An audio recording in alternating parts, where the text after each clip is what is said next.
Hi hi hi అందరికి నమస్కారం. ఎలా ఉన్నారు? ఇప్పుడు టైం అయితే 5:15 అవుతుంది. ఈరోజు డేట్ 30వ తేదీ అనుకుంటాను, మంగళవారం.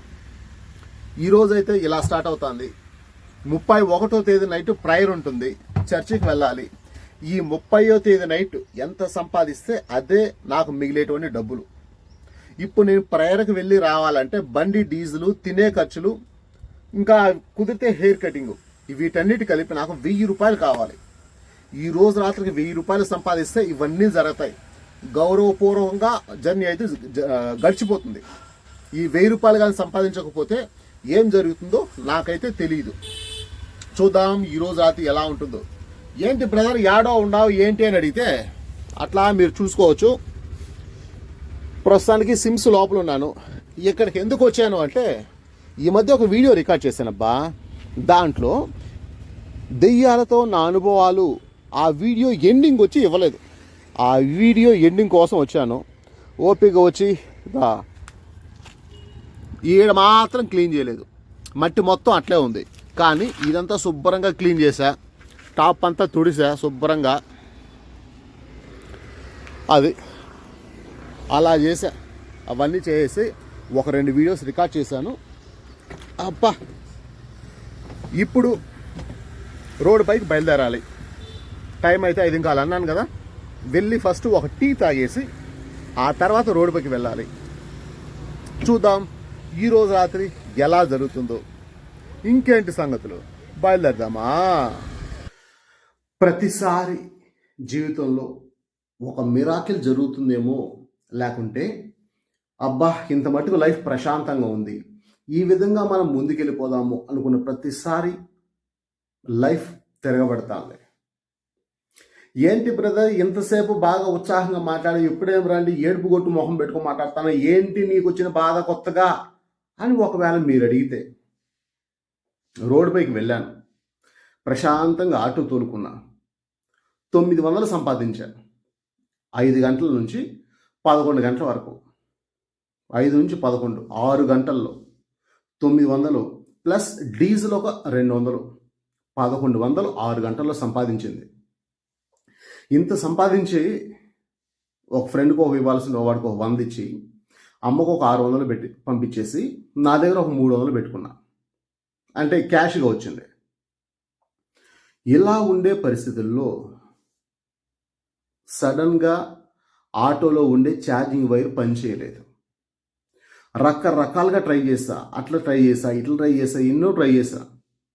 ఛార్జింగ్ 30%కి వచ్చేస్తుంది. నా ఫోన్కు ఫుల్ ఛార్జింగ్ పెడితే 4 గంటలు వస్తుంది, ఫుల్ ఛార్జింగ్ ఎక్కాలంటే 2 గంటలు పడుతుంది. అది ఈ ఫోన్ పరిస్థితి. ఇట్లాంటి పరిస్థితుల్లో బాధ, ఏడుపు, విసుగు, నేరుగా 12 గంటలకు అమ్మ దగ్గరికి వెళ్ళాను ఛార్జింగ్ పెట్టుకుందామని. ఛార్జింగ్ పెట్టుకొని ఇంకొద్దిసేపట్లో ఫుల్, అంటే నేను పోయినప్పుడు 30% ఉంది, అది 70%కి వచ్చింది. సరే ఇంకొక హాఫ్ అన్ అవర్ గంటలో ఫుల్ అయిపోతుంది అని అనుకుంటా ఫోన్లో ఏదో సినిమా చూస్తా, పడుకొని సినిమా చూస్తాను. ఎప్పుడు నిద్రపోయానో తెలీదు, తెల్లారితో 6 అయిపోయింది. నిజంగా బాధపడ్డానంటే మామూలుగా కాదు. ఇవంతా ఒక ఎత్తు అయితే, నిన్న సాయంత్రం, అంటే నేను మీకు హాయిలు బాయిలు చెప్పాను కదా, దాని తర్వాత కాదు తెల్లారితో 6 అయిపోయింది కదా. 6 గంటలకు చెల్లిని పిలుచుకున్నానా. తిరుపతిలో 4 గాల మండపం ఒక ఏరియా ఉంది. గాంధీ రోడ్డుకు, తిలక్ రోడ్డుకు కరెక్ట్గా జంక్షన్లో ఎల్ షేప్లో ఉంటుంది అది. అక్కడికి చెల్లిని తీసుకుపోయిందనా, మంత్రం వేయించుకొని వచ్చినాం. మొన్న ఒక వీడియోలో చెప్పాను కదా, చెల్లిని ఏదో ఆత్మ ఇబ్బంది పెడతాంది అని చెప్పి మంత్రం వేసుకునే వాడి దగ్గరికి పోతే, బాబు మీ చెల్లిలో ఎలాంటి ఆత్మలు దెయ్యాలు లేవు, అది వస్తాంది లోపలికి దూరిందని తన వశం చేసుకోవాలని ట్రై చేస్తాంది, కానీ కుదరలేదు, ఇప్పటి వరకు అయితే ఏమి ఇబ్బంది లేదు, మీరు హ్యాపీగా మీ చెల్లిని తీసుకుని పోవచ్చు అన్నారు. మంత్రించారు, ఒక తాయెత్తు కట్టారు. సరే ఒక రకమైన నమ్మకంతో వచ్చేసాం. ఇప్పుడు నా పరిస్థితి ఏంటి? సాయంత్రం వరకు పడుకొని నిద్రపోయి సాయంత్రం నేను చర్చికి వెళ్ళాలి, 31st నైట్ ప్రేయర్కి వెళ్ళాలి. అలా అనుకునే తరుణంలో ఎలాగో నిన్న నైట్ అంతా ఛార్జింగ్ ఎక్కలేదు కదా, ఫస్ట్ మనం ఒక ఛార్జింగ్ వైర్ తీసుకుందాం అని చెప్పిందనా. ఛార్జింగ్ వైర్ కోసం వెళ్ళా 9 గంటలకు. 4-5 షాపులు తిరిగా. ప్రతి ఒక్కరూ టైప్ సి కేబుల్ ఇస్తున్నారు, కానీ ఆటోలో ఉండేదానికి అది సెట్ అవ్వడం లేదు. పెడితే 15 గంటలు 20 గంటలు పడతాను ఛార్జింగ్ ఫుల్ అవ్వడానికి. తిరిగి తిరిగి విసిగిపోయి ఈ వైర్ ఉంది కదా, దీన్ని తీసుకొని వచ్చా. 150 రూపాయలు ఛార్జింగ్ పెట్టి చూసా, సూపర్గా ఎక్కుతుంది. అబ్బా సాల్రా దేవుడా అని చెప్పి చాలా హ్యాపీగా పోయి తినేసి గుమ్మని పడుకున్నా. నిద్రలేసి చూస్తే సాయంత్రం 5 గంటలకు నిద్రలేసి చూస్తే సేమ్ ఛార్జింగ్ ఎక్కడ ఉండలేదు. ఇప్పుడు నేను ఆ అడాప్టరే మార్చాలా, ఛార్జింగ్ వైర్ మార్చాలా, ఏం చేయాలన్నది అర్థం కాని పరిస్థితి. ఇవన్నీ ఒక ఎత్తు అయితే, సాయంత్రం మళ్ళీ చెల్లిని పిలుచుకునిందన 4 గల మండపం కాడికి వెళ్ళాను. నిజానికి ఈ మంత్రాలు వేసేది మినిమం 3 మంత్రాలు వేయాలి అంటారు. ఫస్ట్ పోయినప్పుడు ఒక 80-100 ఖర్చు అయింది. రెండోసారి పోయినప్పుడు 10 రూపాయలు తీసుకొని మంత్రించి పంపించారు. రేపు తెల్లారితో 3వ మంత్రంకి వెళ్ళాలి. 3వ మంత్రంకు ఎంత తీసుకుంటారో తెలియదు. పరిస్థితులు ఇవన్నీ చూస్తుంటే కొత్త అడాప్టర్ కొనడానికి డబ్బులు లేవు. ఇప్పుడు ఎక్స్ట్రాగా ఛార్జింగ్ వైర్ కొనడానికి డబ్బులు లేవు. నేనేమో చర్చికి వెళ్ళాలి అని చెప్పి మా అమ్మ దగ్గర 1000 రూపాయలు తీసుకున్నా. 600 రూపాయలు ఆ అకౌంట్కి పంపించాను. 650 రూపాయలు పంపించి 1000 రూపాయలుగా తీసుకున్నా. పరిస్థితి ఏంటి? ఎటు కాని పరిస్థితి. అట్లా చర్చికి వెళ్ళడానికి నేను రోడ్డుపైకి వచ్చి చెల్లిని తీసుకుని మంత్రించుకొని తీసుకొని వచ్చేటప్పుడు నాకు అనిపించింది, పోయిన సండేనో అంతకుముందు సండేనో సడన్గా టైర్ పంచర్ అయిపోయింది, కొత్త టైర్ మార్చాము అని చెప్పి మీరు చూశారు కదా. ఆ పంచర్ అయిపోయిన టైర్ని పంచర్ వేయించుకుందామని వెళ్తే బాబు టైర్లో ఎయిర్ వచ్చేసింది, కాబట్టి నువ్వు టైర్ వేసుకుంటే కూడా సడన్గా ఎక్కడైనా రోడ్డు పైన పేలిపోవచ్చు, కాబట్టి నువ్వు పంచర్ వేసుకోవడం కన్నా కొత్త టైర్ మార్చుకో అన్నారు. కొత్త టైర్ మార్చుకోవడానికి డబ్బులు లేవు. డీజిల్ ఒక 350 రూపాయలు పట్టుకునిందన్న 650 రూపాయలు జోబులు పెట్టుకో ఇంటికి వచ్చేసా. హీటర్ పెట్టి ఓపిక్గా నీళ్ళు కాగి కాగి అలిసిపోతే స్నానం చేసి ఇంత మటుకు రెడీ అయ్యా. ఇప్పుడు టైం వచ్చిందా, టైం 9:30. నేను చర్చికి వెళ్ళాలి అంటే ఇంత దూరం ఆల్మోస్ట్ 100 కిలోమీటర్లు వెళ్ళాలి. నేను ఇప్పుడు ఈ 100 కిలోమీటర్లు వెళ్ళడానికి ధైర్యం సాలడం లేదు.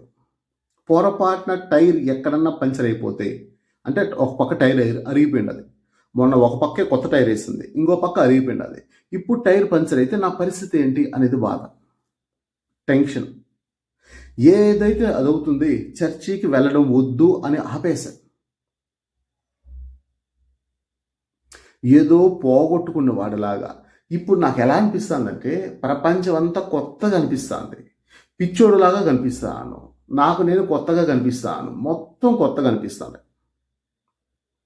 ఏంటో కొన్ని జీవితాలు మారాలి అని ఎంత ప్రయత్నం చేసినా ప్రతిసారి ఎక్కడ వేసిన గొంగిలి అక్కడికే వచ్చి పడుతుంది అన్నట్టు ప్రతిసారి వచ్చి మళ్ళీ ఆడికే పడతాండ. నాకు కొన్నిసార్లు అనిపిస్తుంది, ఇవన్నీ చెప్పిందానా నేనేమన్నా మిమ్మల్ని విసిగిస్తానా, ఏడిపిస్తానా, మీకు చిరాకు తెప్పిస్తానా, ఎవడో ఈ నా కొడుకు అనవసరంగా మీ ఛానల్ సబ్స్క్రైబ్ చేసుకున్నామని చెప్పి నేను ఏమైనా మిమ్మల్ని బాధ పెడతానా అనేటువంటి బాధ కూడా వస్తుంది. కానీ నా లైఫ్ ఇలాగే జరుగుతుంది, ఏం చేయాలి? దీంట్లో ఎక్స్ట్రా ఖర్చు వచ్చిందనా, ఈ బెల్ట్ అదొక 200 ఖర్చు. ఇంత అర్జెంటుగా బెల్ట్ ఎందుకంటే బెల్ట్ తెగిపోయిందనా 1 వీక్ అవుతుంది. 1 వీక్ వేసుకున్న ప్రతి ప్యాంటు లూజ్గా ఉంది. ఈ నుంచి 4 అడుగులు నడవాలంటే కూడా ఎక్కడ ప్యాంటు జారిపోతుందని చెప్పి స్టైల్గా జోబులు చీలు పెట్టుకుని నడుస్తాను. అబ్బా ఎట్లా చర్చికి పోతానో ఆడ ప్యాంట్ జారితే బాగుండదని బెల్ట్ కొనుక్కున్నా. ఇదొక ఎక్స్ట్రా బొక్క, ఇదొక 150 ఛార్జింగ్ వైరు, అదొక 350 రూపాయలు. నీట్గా బట్టలన్నీ తీసిందానా రెడీ అయ్యా. అల్లుడు కొత్త బట్టలు మడతేసి పెట్టుంటే అవన్నీ తీసిందానా, ఈ ట్యాగ్స్ అంతా కత్తిరించి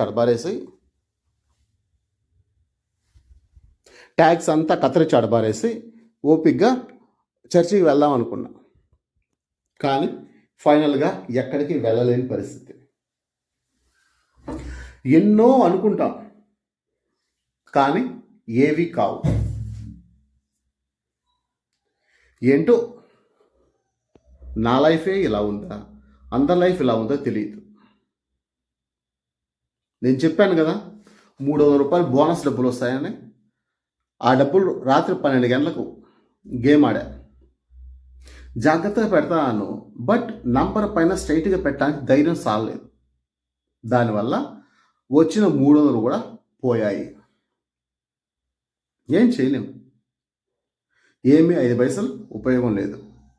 ఒక 2-3 వారాలకు ముందు అనుకుంటా ఇలా బోనస్ డబ్బులు వస్తే ఆ బోనస్ డబ్బులతో గేమ్ ఆడి 10,000 వేస్తూ పోయి దాన్ని తీసుకుని బండిబాడి కట్టా. కానీ ఇప్పుడేం రా అంటే బోనస్ డబ్బులు వచ్చి కూడా వేస్ట్ అయిపోయినాయి. ఏం చేయలేం, గేమ్ అయితే ఆపేయాలని ఫిక్స్ అయ్యా. కానీ ఎక్కడో ఒక సామెత ఉంది, తిరగ మరిగిన కాళ్ళు మింగ మరిగిన గువ్వ ఊరికే ఉండవు, ఆ వాసన కోసం అక్కడికి పోతాయని. మళ్ళీ ఇంకోసారి గేమ్లో చేయబెట్టి నేను ఏమైనా నష్టపోతానా ఏంటి అన్నది ముందు ముందు పరిస్థితిలో తెలుస్తాయి. అన్నా ఇట్లా గేమ్ ఆడాలా అని నాకు నేర్పించిన వాడు ఈరోజు ఫోన్ చేశాడు. అన్నా ఈ గేమ్కో దండం అన్నా, దీంతో ఏగే ఓపిక నాకు లేదు, నేను జనవరి 1 నుంచి గేమ్ ఆన్ను నాకు వద్దు అని వాడు ఒక పక్క. ఏంటి అంటే నేను చెప్తా అంటాడు కదా, అదృష్టం లేకుండా 5 పైసలు మనం సంపాదించలేము అని. మనం ఎంత జాగ్రత్తగా ఆడినా అక్కడ ఆ రూపాయి రావాలని అని మనకు రాసి పెట్టలేదంటే కష్టం. వేసిన డబ్బులు వేసినట్టు పోతా ఉంటాయి. ఇదంతా ఒక ఎత్తు అయితే మెంటల్ ప్రెషర్, పోయిందే అనేటువంటి టెన్షన్ ఉంటుంది చూసినావా. ఎవరైనా హార్ట్ వీక్గా ఉండేవాడు ఎవరైనా సరే ఇట్లాంటి ఆన్లైన్ గేమ్స్ అయితే గుండెపోటు వచ్చి సస్తాడు. అంత ప్రమాదకరమైన గేమ్ను 2 ఏళ్ళు సాధించేసిన తర్వాత ఇప్పుడు వద్దురా బాబు ఈ గేమ్కి ఒక దండం అనుకుంటాను. నా లైఫ్ అయితే ఇలా ఉంది. మీకు ఎలా అనిపిస్తుందో తెలియదు. నేను మీకు చిరాకు తెప్పిస్తానా, విసుగు తెప్పిస్తానా, ఏడు తెప్పిస్తానా నాకైతే తెలియదు. బట్ నా లైఫ్ అయితే ఇలా ఉంది. ఇంకా రోడ్డు పైకి వెళ్ళాలి. ఈ 31st నైట్ ఎలా జరుగుతుంది అన్నదైతే రేపటి వీడియోలో చూడండి. ఇప్పటి వరకు వీడియో చూసేందుకు thank you very much. Bye.